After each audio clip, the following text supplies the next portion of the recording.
So friends, we were discussing passive voice. English language में passive voice का use हम कैसे करते हैं, इस पर हम चर्चा कर रहे थे। तो मेरे दिमाग में कुछ आइडिया आया एग्जांपल्स का, वो मैं आपके सामने शेयर करना चाहता हूँ। देखिए, एग्जांपल ये है कि 1564 में यानी 1564 में विलियम शेक्सपियर का जन्म हुआ था। ये हमारे पास एक इंफॉर्मेशन है, हमारे पास एक सूचना है कि 1564 में विलियम शेक्सपियर का जन्म हुआ था। अब हम इस सेंटेंस को 1564 में विलियम शेक्सपियर का जन्म हुआ था एक्टिव वॉइस में लिखें या पैसिव वॉइस में लिखें, ये हमारा क्वेश्चन है।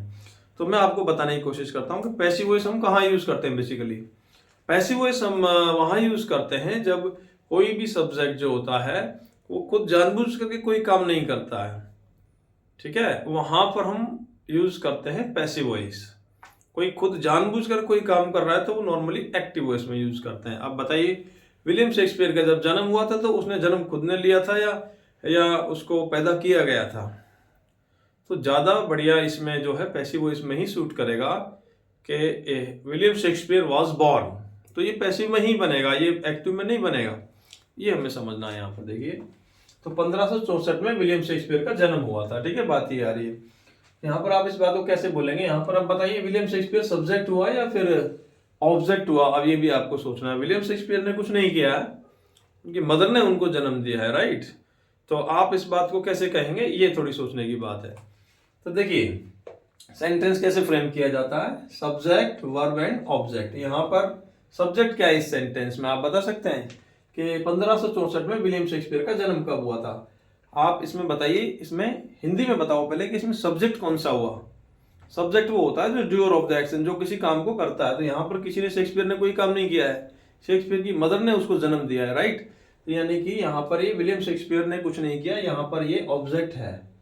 और जब यहाँ पर ये ऑब्जेक्ट है तो डेफिनेट सी बात है, हम ऑब्जेक्ट अगर हमारे पास होता है ना सेंटेंस में, तो हम उसमें पैसिव वॉइस में ही बनाते हैं, एक्टिव वॉइस में नहीं बनाते हैं। तो हम इस बात को कैसे बोलेंगे कि William Shakespeare was, third form बताएं, जन्म लेने को बोलते हैं बेयर, BEAR। थर्ड फॉर्म क्या हो जाएगी? बॉर्न। कैसे बनेगा? विलियम शेक्सपियर वाज बॉर्न, कब हुआ था? इन प्रेपोजिशन लगाएंगे 1564, ठीक है। यानी कि ये सेंटेंस को हम पैसिव में ही बनाएंगे, क्योंकि विलियम शेक्सपियर यहाँ पर क्या है? ऑब्जेक्ट है। और दोबारा से समझ लीजिए, हमारे पास वाक्य है 1564 में विलियम शेक्सपियर का जन्म हुआ था, जो इंग्लिश के बहुत ही प्रसिद्ध पोइट रहे हैं। अगर हम इसको इंग्लिश में बनाने बैठेंगे सेंटेंस को, तो हो सकता है कई बच्चे बोले सर इसमें सेकंड फॉर्म लगा दो। ये सेकंड फॉर्म से नहीं बनेगा, क्योंकि ये सेंटेंस पैसिव वॉइस का ही है, और पैसिव वॉइस में ऑब्जेक्ट को वैल्यू दी जाती है। और यहाँ पर विलियम शेक्सपियर इस सेंटेंस में पैसिव वॉइस है, इसलिए हम इसको जो है ऐसे बोलेंगे, विलियम शेक्सपियर वाज बॉर्न। कैसे बोलेंगे इस बात को हम? William Shakespeare was born in 1564। यानी कि यहाँ पर हमें वाज वर और थर्ड फॉर्म का यूज हमें करना होगा, क्योंकि ये सेंटेंस पैसिव वॉइस का है, ठीक है। और यदि खुद कोई काम करे, जैसे मैं ये वीडियो बना रहा हूँ, तो मैं बोलूँगा आई एम मेकिंग वीडियोस, ठीक है। तो ये पैसिव वॉइस नहीं है, क्योंकि पैसिव वॉइस में थर्ड फॉर्म लगाते हैं। मैंने आपको बताया कि जो काम हम खुद करते हैं, जो हम हमारी इच्छा से खुद किसी काम को कर रहे हैं, तो एक्टिव वॉइस में बनाएंगे सेंटेंस। जैसे कुछ भी मैं बोलूंगा तो टेंस में ही बनाते हैं हम नॉर्मली, और टेंस एक्टिव वॉइस ही होता है। जैसे मैं बोलता हूँ कि भाई I am standing here, I am making video, and I am speaking, I am watching, these all are the examples of active voice. और अगर मान लो मैं कोई काम नहीं करूँ, कोई मुझे ही पढ़ा जाए, मान लो जैसे एक तो मैं पढ़ा रहा हूँ, तो मैं बोलूँगा आई टीच, मैं पढ़ाता हूँ, या मैं पढ़ा रहा हूँ तो आई एम टीचिंग। और मान लो मैं अगर ऐसे बोलूँ मुझको ही कोई पढ़ा जाए, तो मैं ये नहीं कह सकता आई टीच, फिर मैं कहूँगा आई एम टॉट, फिर मैं कहूँगा कि आई एम बीइंग टॉट, इस तरीके से कहूँगा। समझ में आया कुछ? इस तरीके से ना, तो इस तरीके से हम जो है बनाते हैं सेंटेंसों को। जैसे मान लो मैं बोलता हूँ कि एक तो मैं बोलता हूँ मैं पढ़ाता हूँ, ठीक है, यानी सब्जेक्ट में हो गया, तो ये एक्टिव वॉइस हो गया, क्योंकि मैं कोई काम कर रहा हूँ उसको मैं ऐसे बनाऊंगा एक्टिव वॉइस में कि भाई मैं पढ़ाता हूँ, तो उस पढ़ाने वाला कौन है? मैं, आई, ठीक है, कोई भी पर्सन हो सकता है। मैं बोलूँ मैं पढ़ाता हूँ तो आई टीच हो जाएगा। टीच का मतलब हो गया, ये फर्स्ट फॉर्म हो गई, यानी कि यहाँ पर ये आपकी हैबिट हो गई है, प्रोफेशन हो गया कि आई टीच, क्या पढ़ाता हूँ? इंग्लिश पढ़ाता हूँ। कौन सा वॉइस है ये? एक्टिव वॉइस है। और मान लो मैं ऐसे बोलूँ कि मुझको ही कोई पढ़ा जाए, तो वो मैं नहीं पढ़ा रहा हूँ, वो सब्जेक्ट नहीं है।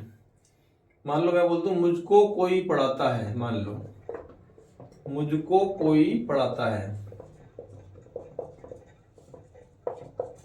ठीक है। इसका मतलब क्या था, मैं पढ़ाता हूँ इंग्लिश, और ये मुझको कोई पढ़ाता है, इसकी इंग्लिश कैसे बनाओगे? मुझको कोई पढ़ाता है, इसकी इंग्लिश कैसे बनाओगे?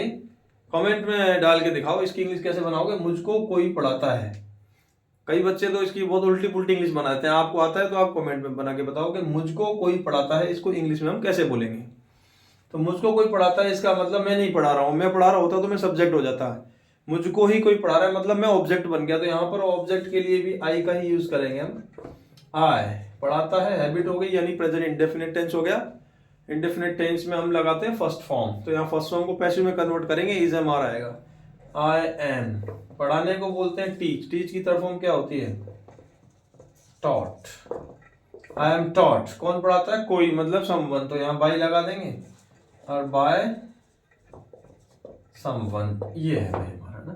तो इस तरीके की सेंटेंस है, हमें ये थोड़ा प्रैक्टिस करने से हमें पैसिव वॉइस आ जाएगा। एक्टिव पैसिव कॉन्सेप्ट बहुत ही सिंपल है, शानदार है, तो ऐसी कोई दिक्कत नहीं है इसमें, ठीक है।